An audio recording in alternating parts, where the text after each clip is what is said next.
Bueno, buenas tardes a todos. Mi nombre es Jorge Pardo Blázquez. Soy Investment Associate en el Fondo Bolsa Social, que es un fondo de Venture Capital de impacto. Invertimos en empresas, en startups que están en etapas iniciales y que tienen una doble vertiente. Por un lado, una expectativa de generación, de crecimiento, de rentabilidad futura y, por otro lado, un componente de impacto o de transformación positiva en la sociedad y en el medio ambiente. Pertenezco a dentro del fondo, pertenezco a la gestora de AFI y por lo tanto también a la Escuela de Finanzas de AFI y por eso estoy impartiendo hoy esta clase, ya que desde la Escuela de AFI estamos lanzando una nueva edición de un curso centrado en todo este tema relacionado con startups y proyectos innovadores. ¿Vale? El curso se llama Emprendimiento e Innovación, Análisis, Valoración y Financiación de Startups. Entonces queríamos hacer esta masterclass para compartir pinceladas muy interesantes sobre cada uno de estos temas con vosotros. Y pues si en algún momento pues alguno está interesado en recibir más información o en participar en este curso que va a ser un poquito más profundo de lo que vamos a tratar en la clase, ¿vale? Entonces, la sesión de hoy queremos hablar principalmente de 4 puntos, ¿no? Contextualizar qué es el Venture Capital, la industria del capital riesgo, cuáles son las diferentes etapas en las que se financian a las startups, en qué consiste todo esto, cuál es el proceso completo de una inversión en una startup para que entendamos toda la cadena de valor en esta inversión. Y por último, entender los diferentes modelos de negocio más habituales en estas startups o proyectos innovadores. Si tenéis alguna duda o lo que sea, me podéis ir escribiendo por el chat, ¿vale? Que yo os leo, ¿vale? Entonces, vamos a empezar por el principio. ¿Qué es el Venture Capital, ¿vale? Tenemos que entender que el Venture Capital o las sociedades, las entidades de capital riesgo son vehículos que toman participaciones temporales en empresas que tienen una naturaleza no financiera y no inmobiliaria y que en el momento de la inversión no están cotizadas. Entonces tenemos que quedarnos con que en el Venture Capital, en las entidades de capital riesgo, hay tres características principales. Que la inversión es temporal, es decir, si tú eres un emprendedor que tienes una startup y un fondo de Venture Capital invierte en ti, o si nosotros formamos parte de un fondo de Venture Capital e invertimos en una startup, que sepamos que la inversión es temporal, ¿vale? Porque los fondos de Venture Capital tienen una vida limitada. De acuerdo a su regulación, lo normal es que los fondos de Venture Capital tengan una vida de 10 años. Entonces, todas las inversiones que vamos a hacer en este periodo de tiempo, pues en 10 años las tenemos que deshacer, ¿vale? Es decir, va a haber una inversión inicial y luego, pasados unos años, va a haber una desinversión, ¿vale? Porque la regulación hace que estos fondos de Venture Capital tengan una vida limitada. Por lo tanto, las inversiones que se hacen desde los fondos de Venture Capital son limitadas. Otro requisito es que los proyectos, la tipología de proyectos en los que se invierte, no sean ni inmobiliarios ni financieros, ¿vale? Que tengan una naturaleza que no sea ni inmobiliaria ni financiera. No se puede invertir en este tipo de vehículos, en este tipo de proyectos, desde una entidad de capital riesgo. Y por último, en el momento de la inversión por el fondo de capital riesgo de Venture Capital, las empresas en las que se invierte tienen que ser no cotizadas, ¿vale? Es decir, no pueden estar cotizando en algún mercado regulado.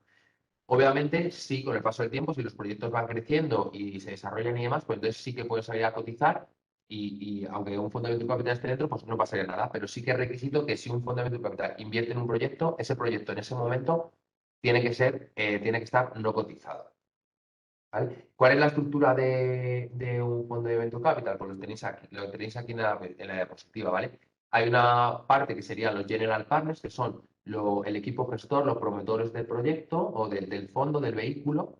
Luego tenemos como tal el vehículo y luego por otro lado tenemos a los limited partners, que serían los inversores, los LPs, ¿vale? Los que prestan, los que dan dinero, los que aportan capital al vehículo para que el vehículo invierta ese dinero con la expectativa de generar una rentabilidad en el futuro.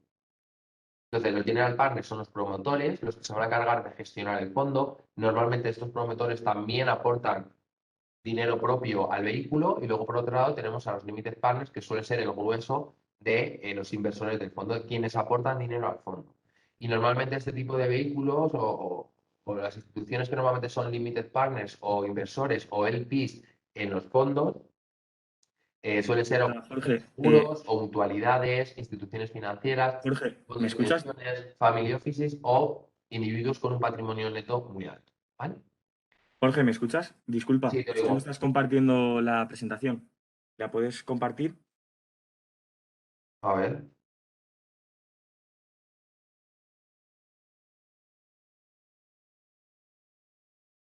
¿Ahora? Ahora sí. Genial. Genial. Gracias. Nada, a ti. Vale, entonces, nada, como os decía, entidad de capital riesgo, tres características principales: inversión temporal en proyectos que no tengan naturaleza ni inmobiliaria ni financiera y que en el momento de la inversión sean no cotizados.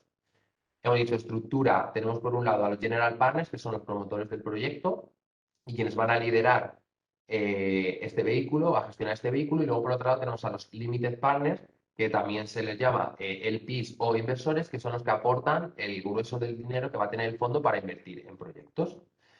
Entonces, luego, ¿cómo funcionan los fondos? Porque, como hemos dicho, un fondo va a tener un periodo de inversión y luego un periodo de desinversión, pero pues, va a tener que tener un equipo, ¿no?, para gestionar estos fondos, para invertir, hacer seguimiento de las inversiones, etcétera. Entonces, los fondos tienen tradicionalmente dos tipos de comisiones que, digamos, sustentan, ¿no?, el funcionamiento del fondo. Por un lado, tenemos una comisión anual, que se llama la comisión de gestión o el management fee, que es decir, ese es un importe que se cobra, o sea, sí, que se cobra sobre el importe de compromiso de inversión de los LPs, de los inversores, y anualmente suele situarse en un rango entre el 2 y 2,5%. Y luego, por otro lado, tenemos el carried interest, que este carried interest te va a generar al finalizar la vida del fondo. Si cuando terminan los 10 años de vida del fondo, tú has devuelto ya el dinero a los LPs, les has devuelto una rentabilidad, a partir de un cierto nivel se suele establecer que a partir de que has devuelto una cierta rentabilidad a tus LPs, luego el resto de fondos que tienen disponibles se reparten 20-80, ¿vale? Entre 20% para el fondo y 80% para los LPs, ¿vale? Eso es, digamos, como una recompensa para los gestores del fondo, siempre y cuando el vehículo haya ido bien, ¿vale? Haya sido rentable. Entonces, ¿cómo funciona un fondo de Venture Capital? ¿Vale? Tenemos diferentes conceptos o situaciones que tenemos que conocer, ¿vale? Pues por un lado tenemos un compromiso de inversión. ¿Esto qué quiere decir? Pues que los LPs, los que van a ser los inversores del fondo, ellos comprometen una cantidad de dinero. Me dicen, oye, pues yo me comprometo a invertir 1 millón de euros durante la vida del fondo. ¿Vale? Esto no quiere decir que nos tengan que dar el 1 millón de euros en el momento inicial, sino que lo que es el compromiso total, que ese inversor en concreto se compromete a desembolsar a lo largo de la vida del fondo.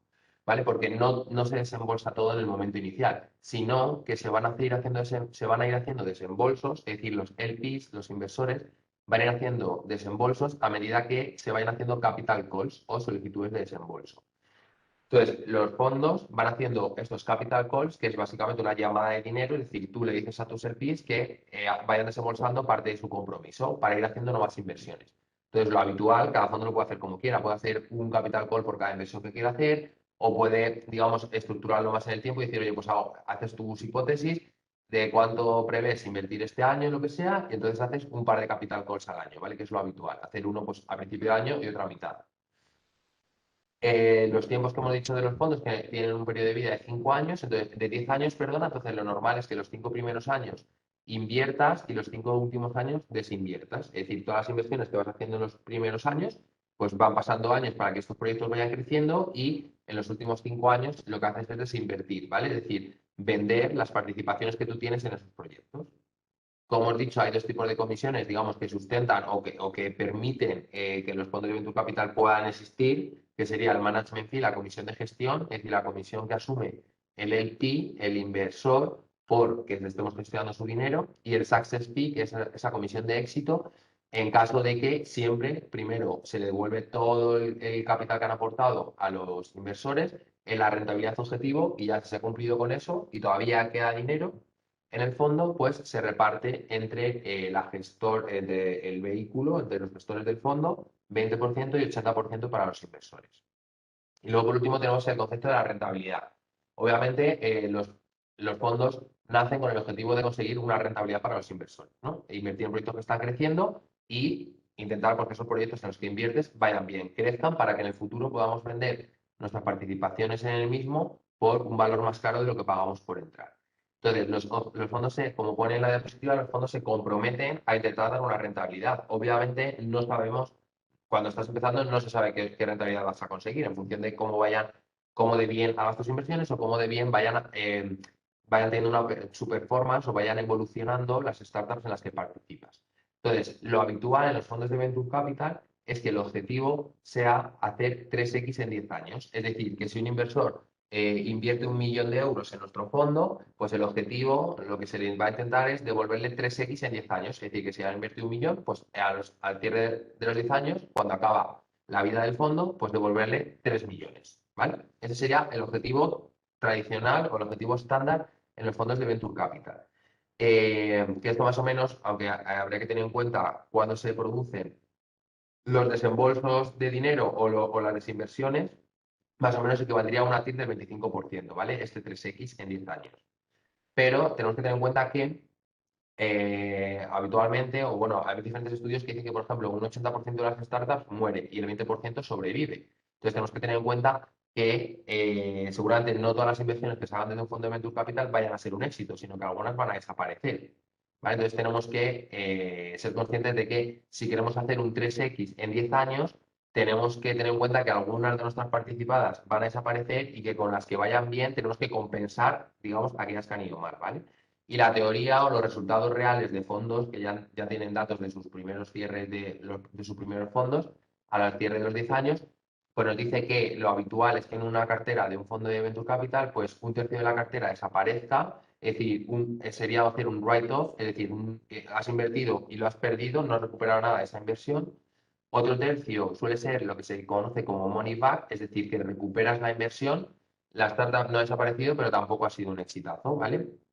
Un money back, no pierdo, pero tampoco gano. Y otro tercio serían las startups que van bien, en las que se va a generar la rentabilidad. Y dentro de esas startups que van bien, se suele diferenciar entre dos conceptos. Un concepto que se llama meaningful exit, que sería que con una desinversión, con la venta de nuestras participadas, recuperamos un tercio del fondo. ¿Vale? Pues si, por ejemplo, si tenemos un fondo de 30 millones, pues un meaningful exit sería aquella venta de alguna de nuestra participación en una de nuestras participadas que nos generaría 10 millones, ¿vale? Y luego el otro concepto sería un home run, que básicamente es que con la venta de una de las participadas recuperas todo el tamaño del fondo. Es decir, que si tengo un fondo de 30 millones, tenemos un fondo de 30 millones, pues un home run sería la venta de una participada que nos genere 30 millones, ¿vale? Entonces, ¿cuáles son las etapas de financiación de la startup? Bueno, pues en primer lugar, que sepamos que el concepto de startup se asocia a un concepto de empresa en crecimiento y además empresas que tienen un componente tecnológico importante, ¿vale? En su producto o servicio y que, aunque todavía tengan un modelo de negocio incierto por la etapa en la que están, se considera que tiene capacidad para crecer y escalar, es decir, para multiplicar muy rápido sus ingresos en los próximos años. Entonces, es cierto que puedes decirme, oye, ¿y cuál es la forma correcta para decir que una startup es invertible? ¿No? ¿Cuándo sé yo que tengo que invertir en esta y no en otra? Pues es verdad que no hay una forma 100% correcta de decir cómo es correcto crecer, ¿vale? Porque al final pensad que hay distintos tipos de proyectos con perfiles diferentes, porque en función del sector en el que operes, del producto que vendas, del cliente al que te dirijas, no todos tienen los mismos periodos, o sea, por ejemplo, vender en el B2B, por ejemplo, puede ser más largo que en el B2C, aunque a la larga pueda ser más rentable. Entonces, o vender en el sector retail, a lo mejor es más rápido inicialmente que vender en el sector health, en el sector salud. Entonces, hay que entender que no a todos los proyectos, o por el perfil de proyecto, no a todos se puede exigir el mismo crecimiento. Entonces, ahí también está luego nuestra capacidad, siendo analistas, de en qué contextos sí que tiene sentido pedir o no más o menos crecimiento, ¿vale? Entonces, como dice aquí, hay inversores que consideran buenas unas métricas y a lo mejor otros no, ¿vale? O unos tiempos adecuados y otros no. Entonces, las etapas en las que las etapas que se diferencian o que se reconocen a lo largo de la vida de las startups, pues suelen ser las que aparecen aquí, ¿vale? La etapa inicial, como veis aquí en la diapositiva, normalmente hay un periodo que se conoce como Valle de la Muerte, que suele ser cuando las compañías están desarrollando su producto o servicio y cuando lanzan al mercado su MVP, ¿vale? MVP, que es el mínimo producto viable. Entonces tú lanzas al mercado una versión inicial de tu producto, pues para ver un poco la reacción del mercado, ¿no? Si el mercado lo quiere, lo compra, está dispuesto a pagar por ello, cuánto. ¿Vale? Entonces aquí estamos en una fase de pruebas, ¿no? Pues de pruebas para captar nuevos clientes, vas mejorando, cambiando el diseño de tu producto o servicio, para intentar buscar lo que se conoce como el PMF, el Product Market Fit, ¿vale? Es decir, buscar el producto o servicio que encaje con lo que el mercado necesita. Entonces, esta primera fase, que se conoce como Valle de la Muerte, la fase en la que estás haciendo pruebas de una versión inicial de tu producto o servicio,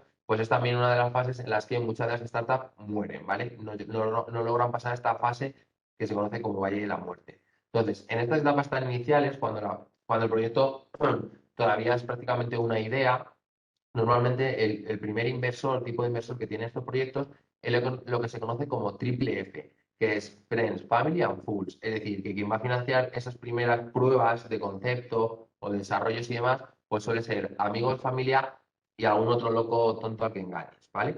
Entonces, normalmente estos serían los primeros inversores que entran en un proyecto inicial. Luego, a medida que el proyecto va avanzando un poquito, tampoco se pide una atracción brutal generalmente, pero bueno, sí un mínimo, ¿no? de testeo de mercado y de tu producto o servicio, de validación de tu producto o servicio.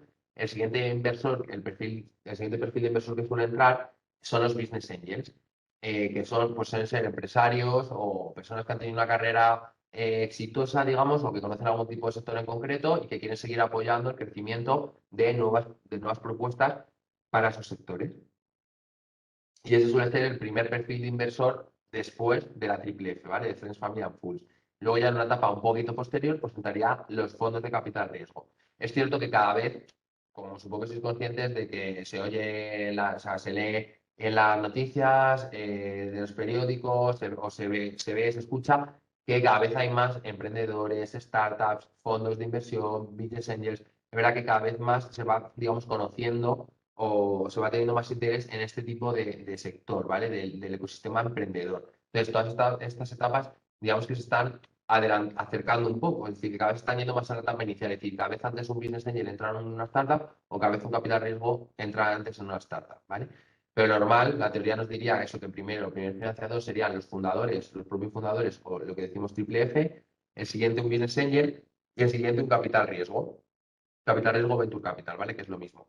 Y luego ya en etapas más posteriores, pues entraría la banca comercial o incluso la llegada a los mercados financieros, ¿vale? Entonces, para que tengamos un poco de contexto, para que veáis un poco en qué, esto que decía de, oye, que cada vez hay más auge de este tipo de proyectos, de emprendimiento, de startups y demás, que sepáis que, por ejemplo, el último año, el 2021, solo en España se han invertido más de 4.000 millones en startups, ¿vale? En un total de 400 operaciones, un poquito más de 400 operaciones, para que veáis el volumen de dinero que mueven este tipo de proyectos. Y para que os hagáis una idea, este dato de 2021 supone cuadriplicar el rato de los últimos 3 años. O sea, en los últimos 3 años, en el 20, 19 y 18, el importe más o menos de inversión en startups en España anual había sido como de unos 1.000 millones, un poquito más, un poquito menos, pero los 3 últimos años había sido unos 1.000 millones. Pues en 2021 ha superado los 4.000 millones, ¿vale? Para que os imaginéis. Y además cada vez están haciendo operaciones más grandes. Como dice ahí, algunas en fase growth, que son operaciones superiores a 10 millones. Es decir, el ecosistema dentro de España también ya va creciendo, ya no se hacen operaciones tan pequeñitas como se hacían antes, sino que ya se van viendo proyectos que crecen, ¿no? Y que adquieren una dimensión importante y por lo tanto hacen también rondas grandes. Entonces, esto que sepáis que es muy importante. Por ejemplo, Jovan Talent se convirtió en un nuevo unicornio en 2021. Un unicornio es aquella compañía, aquella startup que ha levantado rondas de financiación con una valoración superior a los 1.000 millones de euros, ¿vale? Que en España hasta hace poco había muy poquitos, ahora ya hay como 12 o 13 unicornios en España, ¿vale? Actualmente. Es decir, startups que han empezado, han ido creciendo y ya han superado, digamos, han captado rondas de financiación con una valoración superior a estos 1.000 millones que decimos, ¿vale? Aquí tenéis un poco un detalle, como veis, de, oye, la evolución del volumen anual de inversión en startups en España en los últimos años. Y aquí veis las operaciones principales que ha habido startups en España en 2021. ¿Vale? Pues como veis, la que lidera es Jovantale, que levantó una ronda de 628 millones, Globo 450, Idealista 425. ¿Vale? Para que veáis un poco los volúmenes que estamos hablando. Obviamente hay proyectos también más pequeños, obviamente, pero para que veáis que España ya va teniendo ciertos proyectos que empiezan a ser referencia en sus sectores, no solo a nivel España, sino también a nivel Europa o a nivel global. De hecho, Aquí tenéis, si luego pincháis aquí, vais a poder ver el desglose. A ver, vais preguntando algunas cosas por el chat, voy mirando a la par, ¿vale? Que si no... A ver, voy mirando vuestras preguntas, ¿eh? Vale, o sea, la verdad que lo mejor... Perdón, que estaba viendo que estoy pidiendo sobre la presentación. Vale, luego lo mejor será abrirle que vaya contestando los preguntas al final, porque si no, no nos va a dar tiempo a ver todo, ¿vale? Porque quería contaros muchas cosas, pero tenemos un tiempo limitado. Respecto a preguntas que estáis haciendo, financiación a empresas que desarrollen videojuegos en NFTs, está creciendo un montón, obviamente. Otra pregunta que hacéis, ¿ese aumento del volumen de inversión puede estar relacionado con el aumento de masa monetaria y la represión financiera? Es cierto que se suele, o sea, la actual situación de, por ejemplo, baja rentabilidad en mercados financieros tradicionales, alta volatilidad y demás. Entonces, se empieza a tener una vertiente hacia a diversificar esas inversiones que se hacen. Entonces, se empieza a ver que el mercado de startups es un mercado muy interesante a nivel de rentabilidad, o sea, también hay mucho riesgo, pero cada vez más la gente es más propensa a invertir en este tipo de vehículos y no solo en proyectos, pues, en empresas cotizadas, etcétera. De hecho, hay un montón de plataformas de equity crowdfunding, es decir, plataformas en las que se lanzan startups que se van a financiar a través de inversiones pequeñitas, de tickets pequeños que podemos hacer cada uno de cualquiera de nosotros. Entonces, os animo a que si queréis echéis un vistazo a alguna de esas. Por ejemplo, una de las más famosas pues puede ser la plataforma Bolsa Social, eh, Crowdcube, Dozen Investments. O sea, hay varias plataformas muy activas en España y podéis echar un vistazo a los proyectos que se presentan ahí y podéis invertir cualquiera de vosotros tickets pequeños. Depende un poco a lo mejor del proyecto, pero tickets desde a partir de 1.000 euros o incluso menos en alguna operación. Crowdfunding, ¿cuándo es el mejor momento? Preguntáis. A ver, el mejor momento, o sea, os lo explico. Es una buena forma, el crowdfunding es una muy buena forma también de darte a conocer, ¿vale? Entonces tú haces una campaña de crowdfunding, entonces también sirve para darte a conocer y para que la gente diga, oye, pues mira, qué interesante lo que hace esta empresa. Entonces es también una forma de crear comunidad. Muchas de las compañías, nosotros algunas que hemos invertido, dicen, oye, queremos dejar un espacio para el crowdfunding porque nos gusta que nuestros clientes se sientan también involucrados en la compañía o que tengan la oportunidad de participar en la compañía. Entonces, muchas veces también es una forma de marketing, ¿vale? De crear comunidad, de darte a conocer, de hacer partícipes a tus clientes, porque luego al final eso pues mejora la retención de los clientes, el boca a boca, etcétera. Entonces, normalmente es verdad que se suele hacer el crowdfunding en etapas iniciales, porque al final este crowdfunding puede asociarse un poco con esa triple F que hemos comentado al principio de Friends, Family and Fools. Oye, pues esa última F podría ser, por ejemplo, el crowdfunding, ¿vale? Porque no, a ver, a lo mejor el requisito de un inversor pequeño que vaya a poner un ticket de 1.000 euros no es el mismo que lo que te puede exigir un fondo de venture capital que te va a mirar pues muchas métricas, patentes, tecnología, valoración, ¿vale? En el crowdfunding digamos que es más sencillo, ¿no? No es tan estricto, te va a poner unos criterios tan estrictos como te va a poner un fondo de venture capital. Entonces, normalmente se suele dar en etapas más iniciales de los proyectos, ¿vale? Para financiar esas primeras pruebas, las primeras validaciones de mercado. Pero luego ya os digo que hay proyectos también que van creciendo mucho y que podrían hacer rondas, digamos, sin recurrir a este crowdfunding y que siguen queriendo hacerlo o dejar al menos un hueco de sus rondas para este tipo de plataformas para poder eso, crear comunidad, fidelizar al cliente, etcétera. ¿Vale? Venga, pues sigo, continúo con la presentación. Entonces, hemos visto un poco etapas en las que se invierten las startups, un poco la evolución del panorama del ecosistema de inversión en startups en España y vamos a ver en qué consiste el proceso de una inversión en una startup desde que la conoces hasta que desinviertes, ¿vale? Esto sería siempre desde la óptica de un fondo de venture capital o capital riesgo, ¿vale? Que es lo mismo. Entonces, hay diferentes etapas, como veis aquí. Pues la primera etapa sería conocer los proyectos. Obviamente, para poder invertir en un proyecto tienes que conocerlo, ¿no? Entonces, aquí hay si tú eres una analista de inversiones de un fondo de venture capital, de capital riesgo, pues tienes que generar deal flow de calidad, ¿vale? Entonces, conocer proyectos que sean interesantes para poder invertir en los que consideres mejores. Pensad que lo habitual es que se invierte en menos del 1% de los proyectos que en algún momento conoces, ¿vale? Entonces, pensar que hay que ver muchísimos proyectos, o sea que la fase de cribado y de análisis es muy importante, ¿vale? Porque se invierte menos del 1% de los proyectos que se llegan. Entonces, es muy importante generar un deal flow de calidad, ¿vale? Que deal flow básicamente es generación de oportunidades. Para ello podemos acudir a diferentes foros de inversión, a través de networking con otras participadas que te presenten a otros emprendedores, a través de otros fondos con los que se compartan oportunidades de inversión.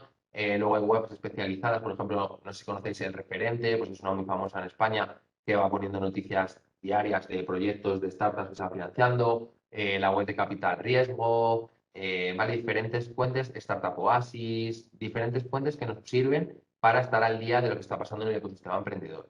Y ya os digo, también hay cada vez más, muchísimos eventos. O sea, yo, por ejemplo, ahora acabo de estar esta semana en el 4 Years From Now, que es en Barcelona, dentro del Mobile World Congress.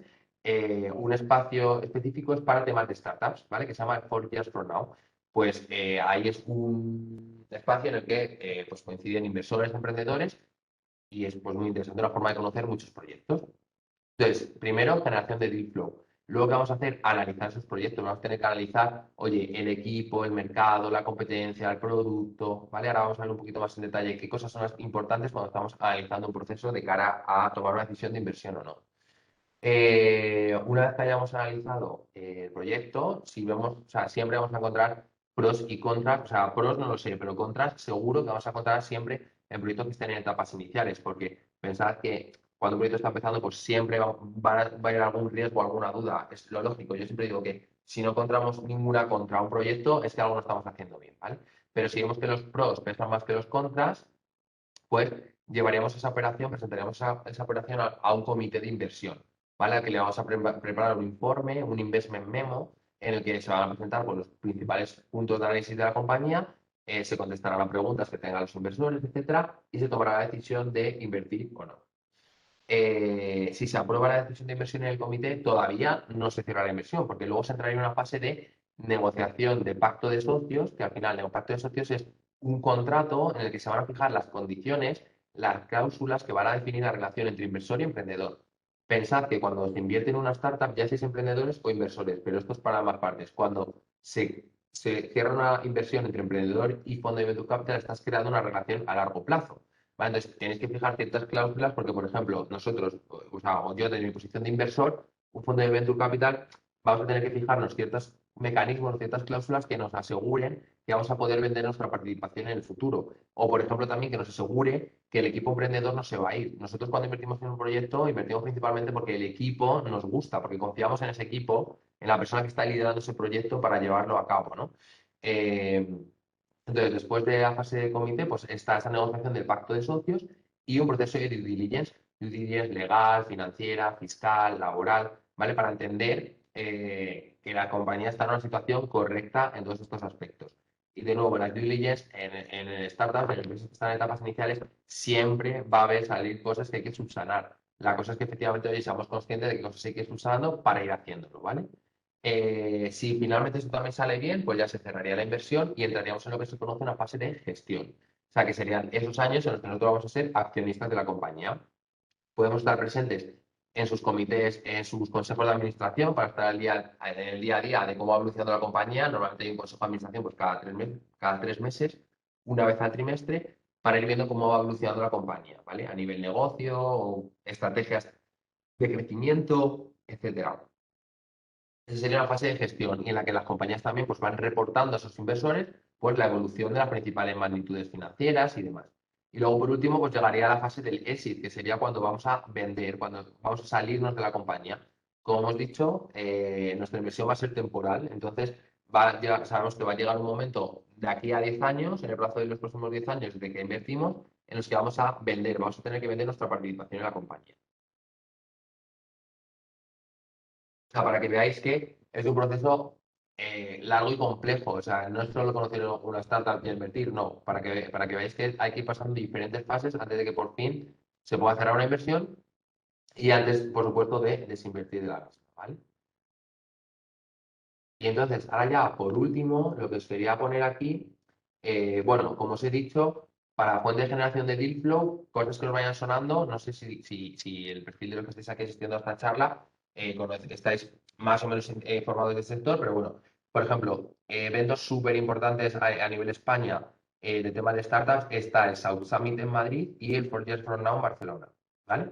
Luego, como os digo, hay muchos foros de inversión de escuelas de negocio, de incubadoras y lanzaderas, perdona.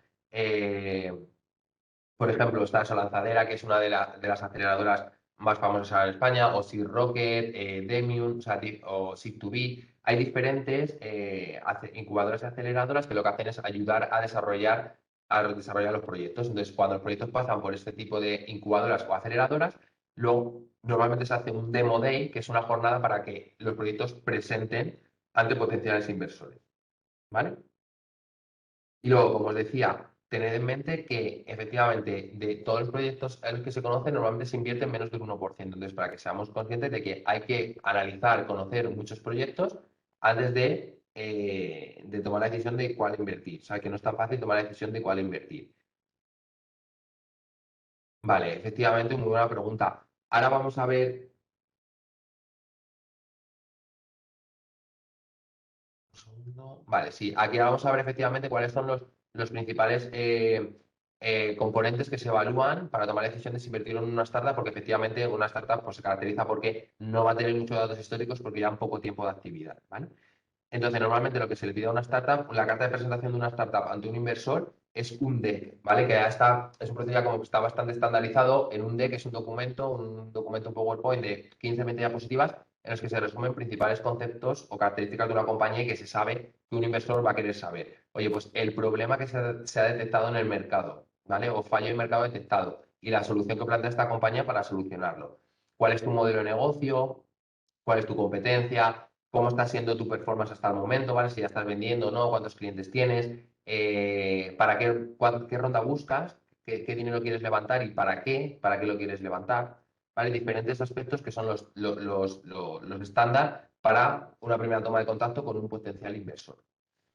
¿Vale? Y si eso va bien, si ese deck parece interesante, pues ya se van teniendo reuniones con la compañía, con las diferentes posiciones relevantes de la compañía, el CEO, el CFO, el CTO, el COO, ¿vale? Diferentes personas importantes, los cargos importantes de la compañía, para ir entendiendo diferentes aspectos, ir analizando en detalle el business plan, normalmente un business plan con proyecciones mensuales, ¿vale? Porque para una startup 12 meses es un mundo, ¿vale? Entonces no tiene sentido que analicemos un proyecto con evoluciones anuales, ¿vale? Porque una startup en un año puede desaparecer. Entonces, normalmente se analizan proyectos, aunque luego se hagan acumulados anuales, se suelen analizar proyectos también con carácter mensual, ¿vale? Evolución mensual.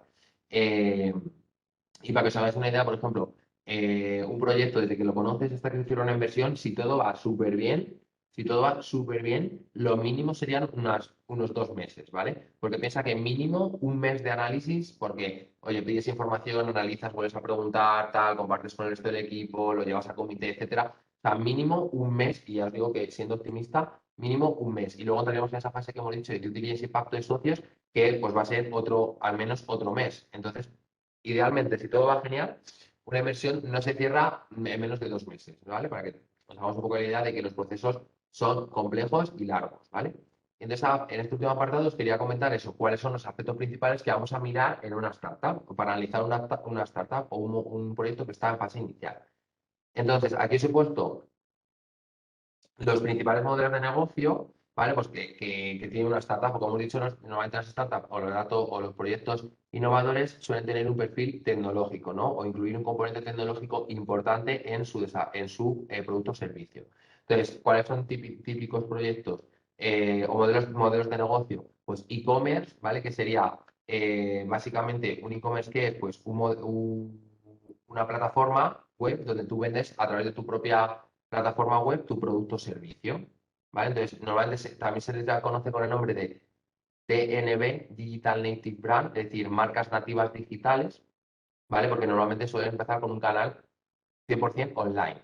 Es verdad que a medida que van desarrollándose, pues pueden empezar a querer también tener presencia online y demás, ¿vale? Pero un e-commerce sería modelos de negocio donde vendes un producto a través de tu tienda online, ¿vale? Luego tenemos un marketplace que lo que hace son modelos que lo que hacen es conectar oferta con demanda. ¿Vale? Conectar oferta con demanda y por ser ese intermediario te llevas una comisión, ¿vale? Y luego tenemos modelo de SaaS o suscripción. SaaS quiere decir Software as a Service o modelo de suscripción. Entonces, los modelos de negocio SaaS o suscripción son aquellos donde los clientes pagan una cuota mensual, ¿vale? Por hacer uso de esta plataforma o servicio, pues, por ejemplo, como puede ser Spotify, Netflix, ¿vale? Que no suena, seguro que no suenan a todos, ¿vale? Pues eso sería un modelo de suscripción, ¿vale?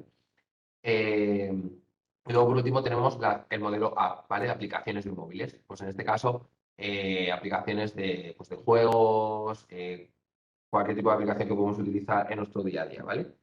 Eh, Esos sean los 4 modelos de negocio más típicos de startups tecnológicas, ¿vale? Hoy en día.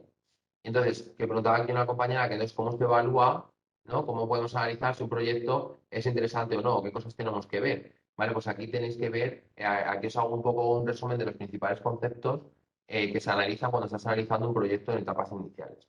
Vale, pues criterios de inversión. Oye, yo como fondo de capital riesgo de venture capital voy a tener mis criterios de inversión de, por ejemplo, área geográfica, en qué países puedo invertir, o etapa, ¿vale? En función de cuánto sea el tamaño del fondo, pues inviertes tickets más grandes o más pequeños. Entonces, si te llega un proyecto que busca una ronda muy grande, oye, a lo mejor es un proyecto muy interesante, pero se nos queda fuera porque es muy grande para nosotros, ¿vale?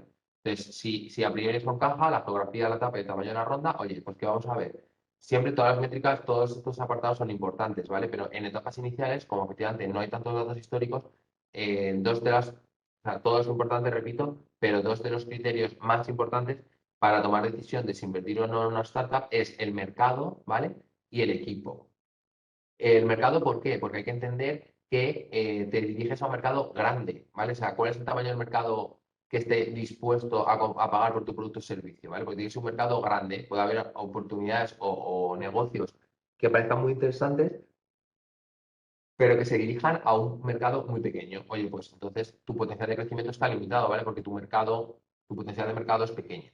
Entonces, oye, tamaño de mercado, tendencia del mercado, ¿vale? Si es un mercado con tendencia creciente, decreciente, pues por ejemplo, ¿qué tendencias crecientes hay hoy en día? Pues no sé, movilidad sostenible, por ejemplo, ¿vale? Pues todo el tema de vehículos eléctricos, bicis, pues oye, eso es un mercado grande y creciente, por ejemplo, ¿vale? Entender también cuáles son las barreras de entrada, cómo de fácil o difícil es entrar en ese mercado, ¿vale? Si es algo sencillo, pues claro, pues puede ser más fácil que te surja competencia, ¿vale? Si es un producto o servicio más complejo, pues a nivel de tecnología, de patentes, de desarrollos, etcétera, pues seguramente vaya a ser más difícil que tengas competencia. Y luego, efectivamente, también relacionado con el mercado, pues cuánta competencia hay. Nosotros, normalmente, por ejemplo, cuando tú analizas un proyecto, y de, oye, ¿quiénes son tus competidores, ¿vale? Puedes tener competencia directa o competencia indirecta, pero seguro que tienes competencia, ¿vale? Y algunos emprendedores dicen, no, competencia, no, nadie está haciendo lo mismo que nosotros. Pues siempre se suele decir que, oye, competencia ni cero ni 100. O sea, si quieres entrar a un mercado que está ya súper lleno de competidores, oye, pues va a ser muy complicado para ti entrar, ganar cuota de mercado, ¿no? En ese mercado tan lleno de competidores. Pero si es un mercado que no tiene nada de competencia, a lo mejor lo que quiere decir es que el mercado todavía no está, o sea, que a lo mejor es que llegas al mercado en el momento en el que no te corresponde. Es decir, que el mercado no está preparado o no está dispuesto a pagar por tu producto o servicio, ¿vale? Entonces, normalmente se dice que la competera ni cero ni 100. Y luego otro factor muy importante es el equipo. Entonces, oye, pues entender el perfil de los co-founders, o sea, qué han estudiado, dónde han estudiado, su perfil, su experiencia profesional, en qué tipo de empresas han trabajado, si tienen experiencia previa en emprendimiento o no, ¿vale? Porque al final, oye, pues si ya has emprendido previamente, pues ya vas a saber afrontar los retos del día a día de otra forma que si es tu primer proyecto de emprendimiento. Obviamente no quiere decir que no vayas a invertir si es el primer proyecto de emprendimiento de alguien, no, nunca, ¿vale? Pero bueno, pues entender bien cuál es su perfil, su track record, referencias, ¿vale? Pues si otros inversores lo conocen, pues cómo hablan de este equipo. Y muy importante el feeling, aunque parezca una tontería o un poco subjetivo, como hemos dicho antes, al final cuando tú inviertes en un proyecto o un fondo invierte en tu proyecto, se crea una relación a largo plazo. Entonces es muy importante que ambas partes se sientan cómodas, o sea, que haya buena relación, ¿vale? Porque al final van a ser una relación a largo plazo en el que vas a estar hablando día a día, vas a pasar por momentos buenos, momentos malos, entonces tiene que haber, pues eso, una buena relación, ¿vale? Luego también vamos a analizar el producto. Oye, pues qué tecnología incorpora al producto, cómo de replicable es o no. Luego veríamos primeras métricas, ¿vale? En función de cuánto tiempo lleve la compañía activa, pues vas a tener más métricas o menos para analizar. Pero siempre se intenta que ya tengas unas mínima muestra de métricas para ver si la performance o el comportamiento de estas métricas es bueno o malo. Aquí os he puesto algunas de las más relevantes. Al final también depende del modelo de negocio, vamos a fijarnos en unas métricas u otras, ¿vale? Pero que conozcáis pues algunas de las principales, que serían el CAC, que es el coste de adquisición del cliente, el LTV, que es el Lifetime Value, que es el margen que nos deja cada cliente durante el tiempo que es cliente de la compañía, el CVR, que es la tasa de conversión, es decir, cuánta gente me acaba comprando de la gente que me visita, ¿no? De que visita mi tienda online. El MRR, que esto estaría asociado a, a los modelos de negocio de SaaS o Software as a Service o suscripción. El MRR es el Monthly Recurrent Revenue. Es decir, como hemos dicho antes de Netflix, oye, pues Netflix ya sabe que mensualmente cada usuario me paga esto, entonces yo ya sé que si tengo estos usuarios y me pagan esta cuota, pues ya sé mis ingresos mensuales recurrentes. A partir de ahí, oye, pues irá aumentando, si gano nuevos clientes o iré disminuyendo, pero digamos que ya tienes el punto de partida, ¿no? Mensualmente sabes cuál es tu ingreso mensual recurrente. Y luego, muy importante también en estos modelos de negocio de SaaS o suscripción es el churn, ¿vale? El churn es la tasa de abandono, es decir, cuántos clientes se dan de baja en un mes, ¿vale? Respecto a los clientes que había al inicio de ese mes. Pues es muy importante entender cuántos clientes te abandonan y por qué te abandonan, ¿vale?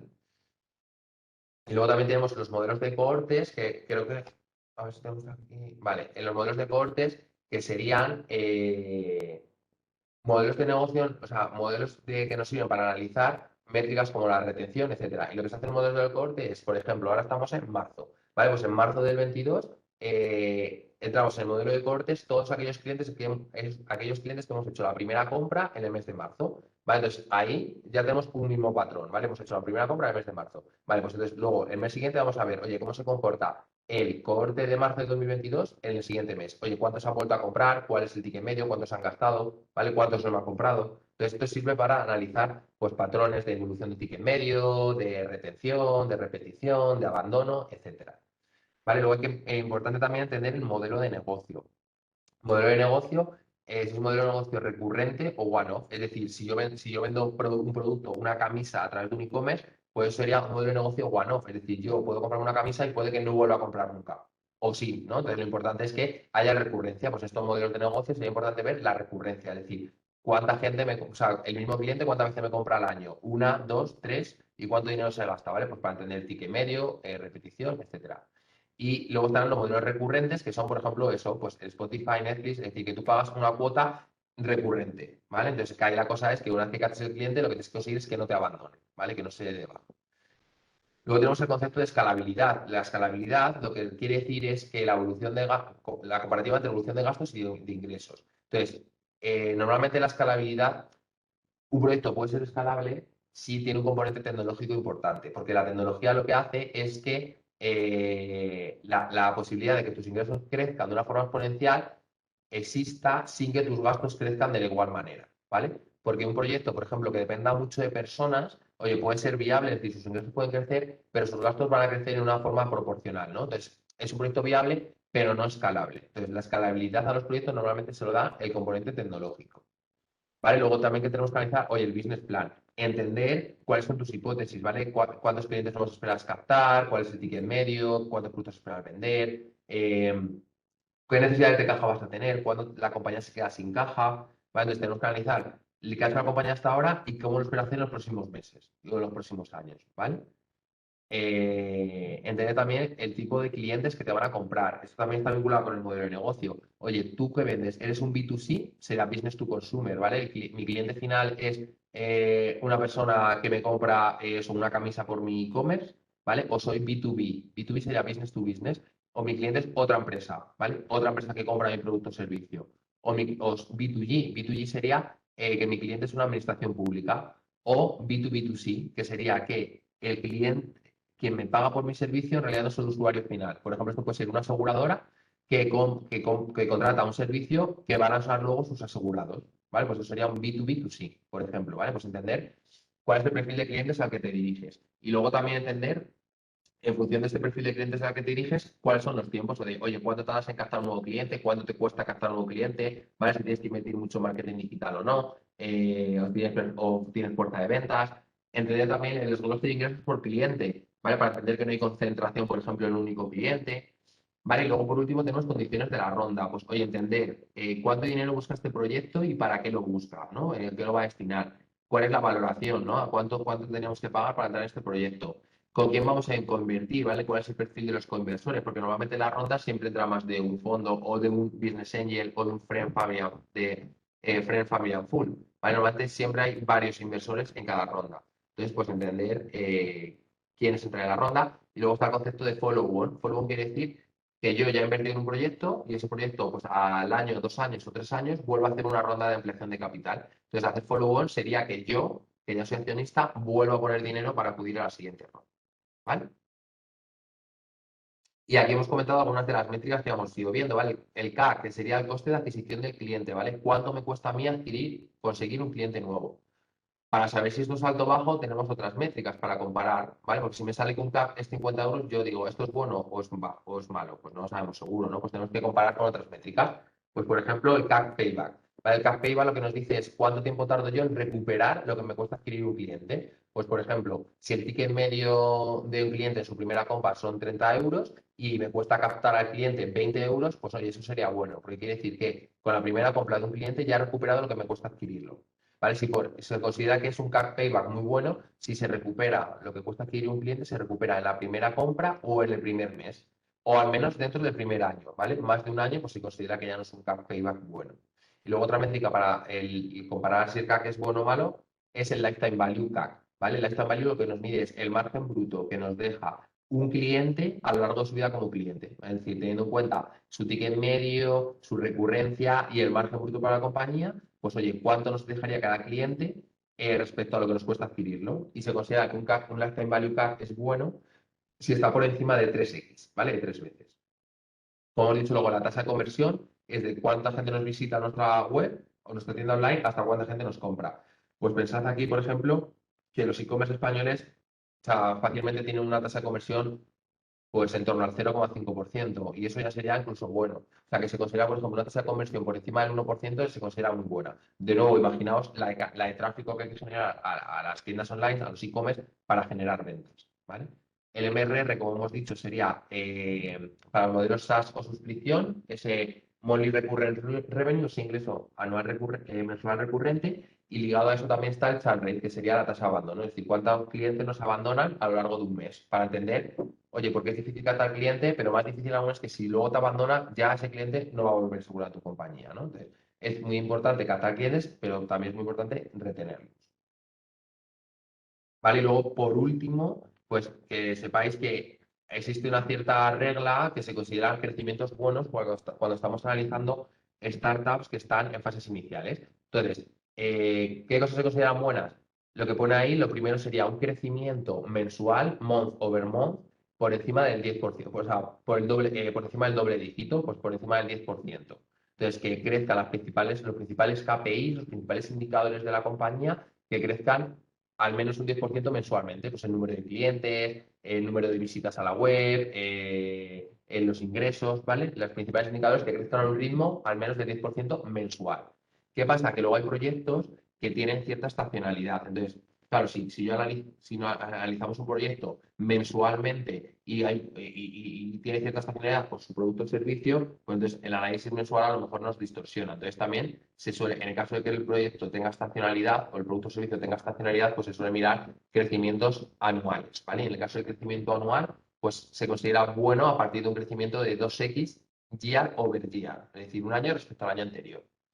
Vale, y luego por último tenemos una regla que se llama la regla de 2C, 3D, que quiere decir que crecimientos buenos serían tus 2 primeros años ir triplicando, ¿vale? Tus principales indicadores, y los 3 siguientes duplicando, ¿vale? O sea, que para los 5 primeros años de la compañía, unos crecimientos buenos serían que tus 2 primeros años tripliques, ¿vale? Respecto al año anterior, y los 3 siguientes dupliques, ¿vale? Todo esto tiene mucho matiz y mucho, obviamente, mucho más densidad, ¿vale? De análisis. Entonces, en este caso simplemente os queríamos dar, pues eso, una pincelada de cuál sería, pues, conceptos y cosas que se van viendo, que vamos a ir viendo, por ejemplo, en este curso que ya os he dicho, mucho más denso con más detalle de emprendimiento e innovación, ¿vale? Y va a estar enfocado, o está enfocado en diferentes patas, ¿vale? De tanto interesante tanto desde el punto de vista del emprendedor como desde el punto de vista del inversor, en el que vamos a atender qué tenemos que hacer si somos emprendedores, cómo tengo que estructurar mi compañía o qué tengo que medir en función del modelo de negocio, porque sé que un potencial inversor me lo va a pedir, me lo va a pedir analizar. Valoración, entender cómo se puede valorar las compañías en etapas iniciales, efectivamente, sin tener un histórico que nos diga si lo va a hacer bien o no, o si lo está haciendo bien o no. Oye, pues cómo se puede valorar estas compañías, cómo es razonable valorar estas compañías. Luego también hablaremos de financiación, cuáles son las fuentes de financiación también públicas y privadas a las que pueden recurrir las startups en etapas iniciales. También hablaremos de aspectos legales, de cómo se fijan las condiciones del pacto de socios, cómo se forma un consejo de administración, ¿vale? Es decir, todos los procesos relacionados con analizar, valorar, invertir o financiar un proyecto. Ya os digo, sea desde el punto de vista emprendedor como desde el punto de vista financiador, inversor. Y también hablaremos de cómo construir un deck, ¿vale? Como os hemos dicho, el deck es la carta de presentación que tiene siempre un emprendedor frente a un inversor. Oye, pues vamos a analizar diferentes decks para entender qué está bien, qué está mal, o para decks reales de compañías para nosotros analizarlo y decir, oye, pues esto me parece interesante por esto y por esto, aquí me surgirían dudas de esto y de esto, ¿vale? Diferentes aspectos pues muy interesante si os interesa el ecosistema de emprendimiento, ya os digo, desde el punto de vista de emprender o desde el punto de vista de invertir, ¿vale? Entonces, bueno, esto sería todo por mi parte. Queríamos daros eso, una visión general de, digamos, de cuál es de nuestro día a día, ¿no? De como inversores en Venture Capital que somos. Y nada, si tenéis alguna duda más, he ido leyendo las dudas que habéis ido poniendo, pero si tenéis alguna duda más, por favor, me preguntáis y os contesto encantado, ¿vale? Bueno, muchas gracias a todos vosotros por uniros. Cualquier cosa, estamos a vuestra disposición, tanto la Escuela de AFI Escuela de Finanzas como yo, como Jorge Pardo, que soy el ponente de esta sesión, de esta masterclass. Así que encantado de comentar cualquier cosa. Muchas gracias a todos vosotros por uniros. Sí, efectivamente es muy interesante, como comenta uno de vuestros compañeros, aprender cómo se valoran estos proyectos, efectivamente. O sea, eso es un módulo muy específico de eso, del curso que os comento, porque aquí en una hora tampoco nos da tiempo a hablar de todo, pero hablaremos de, oye, valor pre-money, ronda, valor post-money, dilución, métodos de valoración en función del modelo de negocio. No es lo mismo si tienes un SaaS que si tienes un e-commerce, pues cuáles son los valores estándar de valoración. Por ejemplo, en el caso Marketplace, pues un valor estándar de valoración son 3 veces GMV, siendo el GMV el Gross Merchandise Value, es decir, el volumen que transacciona a través de su Marketplace. En el caso de un modelo SaaS o suscripción, se considera un método de valoración razonable, un múltiplo de 10 veces ARR. Entonces, todas estas cosas, pues efectivamente lo iremos viendo con más detalle y luego también hacer simulaciones de, oye, pues en función de la ronda que quiero, cuánto me quiero diluir, pues cuánto tendría que aportar, calcular escenarios de rentabilidad futura en función de, oye, cuánto quiero, cuál es mi objetivo de rentabilidad, oye, cuándo pasaría esto, cuánto tendría que crecer la compañía, por cuánto tendríamos que venderlo para cumplir con nuestros criterios de rentabilidad. Todo esto, pues, lo veremos también con casos prácticos, ¿vale? Vale, me preguntáis, ¿una startup con menos de 2 años se puede valorar por un múltiplo? ¿Una startup con menos de 2 años se puede valorar con un múltiplo de EBITDA de revenues o qué métodos? Vale, sí, efectivamente, o sea, una startup en etapas iniciales no tiene sentido que se valore por un múltiplo de EBITDA porque normalmente las startups en etapas iniciales tienen un EBITDA negativo.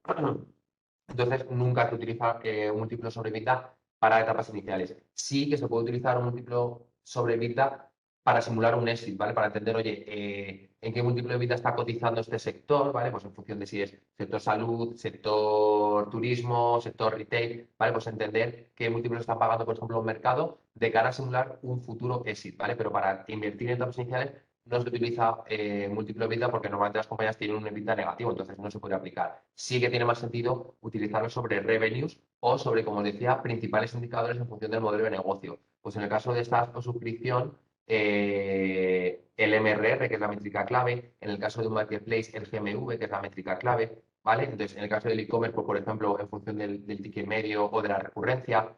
Entonces, por modelo de negocio hay ciertas magnitudes que nos ayudan a poder entender cuál sería una valoración razonable para un proyecto en función de la etapa en la que esté. Efectivamente, para etapas iniciales no múltiplo de EBITDA porque no tendría sentido, sí múltiplo sobre el revenue y sí que ya de cara a un posible exit, como decíamos, oye, de aquí a 10 años vamos a desinvertir, en ese escenario sí que tendría sentido simular un exit sobre el EBITDA, ¿vale? Porque el potencial inversor ya no va a querer pagar por cuánto genera la compañía, sino por cómo de rentable es, ¿vale? En los primeros años es verdad que tiene sentido de, oye, lo importante es ir vendiendo, ¿no? Y a medida que vayas creciendo en ventas, ya ir haciendo una estructura que sea rentable, ¿no? Pues entonces, en 10 años, pues un potencial inversor va a querer ver cómo de rentable eres. Vale, si queda alguna pregunta más. ¿Cómo valoras la nueva ley de startup?